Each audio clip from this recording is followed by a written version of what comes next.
இலக்கியா, அதாவது இந்த musically TikTok இது மூலமா பிரபலமானவங்க தான் இந்த இலக்கியா. இப்ப யூடியூபர்னு கூட சொல்லலாம். சமையல் நிகழ்ச்சி எல்லாம் பண்ணிக்கிட்டு இருக்காங்க. அதாவது வீட்டுல இருந்து வெளியில வந்து தன்னோட வயிற்று பழப்புக்காக கண்ட மாதிரி வீடியோ போட்டு ஃபேமஸ் ஆனவங்கள இவங்க தான் முதல் இடத்துல இருக்காங்க.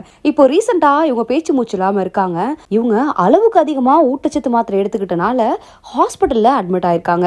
போரூர்ல இருக்கக்கூடிய ஒரு மிகப்பெரிய பிரைவேட் ஹாஸ்பிட்டல்ல இவங்க அட்மிட் ஆகி இவங்களுக்கு ட்ரீட்மெண்ட் நடந்துகிட்டு இருக்கு. அதாவது ஊட்டச்சத்து மாத்திரையை அதிகமா சாப்பிட்டு தற்கொலைக்கு முயற்சி செஞ்சாங்களா இல்ல வேற ஏதாவது காரணம் இருக்குமா அப்படின்னு போலீஸ் வந்து இப்ப கேஸ் ஃபைல் பண்ணி விசாரணை நடத்திட்டு இருக்காங்க. ஆல்ரெடி உங்களுக்கு பினான்சியலா ஒரு சில ஸ்ட்ரகிள்ஸ் இருக்கு அப்படின்னு சொல்லியிருந்தாங்க. முறையான வாழ்க்கை வாழ்ந்துட்டு வரனால ஒரு சில பேர் இவங்களை வந்து தாக்க முயற்சிக்கதாகவும் சொல்லிட்டு இருந்தாங்க. இப்போ இவங்க எதுக்கு இந்த முடிவுக்கு வந்திருப்பாங்க அப்படின்னு எல்லாருமே யோசிக்க வைக்குது. ஏன்னா இப்போதான் ரீசெண்டா பாண்டிச்சேரியில இருக்கக்கூடிய ரேச்சல் அப்படின்றவங்க மன உளைச்சல் காரணமா இறந்து போயிருக்காங்க. இந்த மாதிரி தற்கொலைக்கு முயல்றது அப்படின்றது இப்ப சர்வசாதாரணமா நடக்குது. இப்ப இலக்கியா எதனால இந்த முடிவுக்கு வந்திருக்காங்க அப்படின்றத நம்ம அடுத்த வீடியோல பார்க்கலாம்.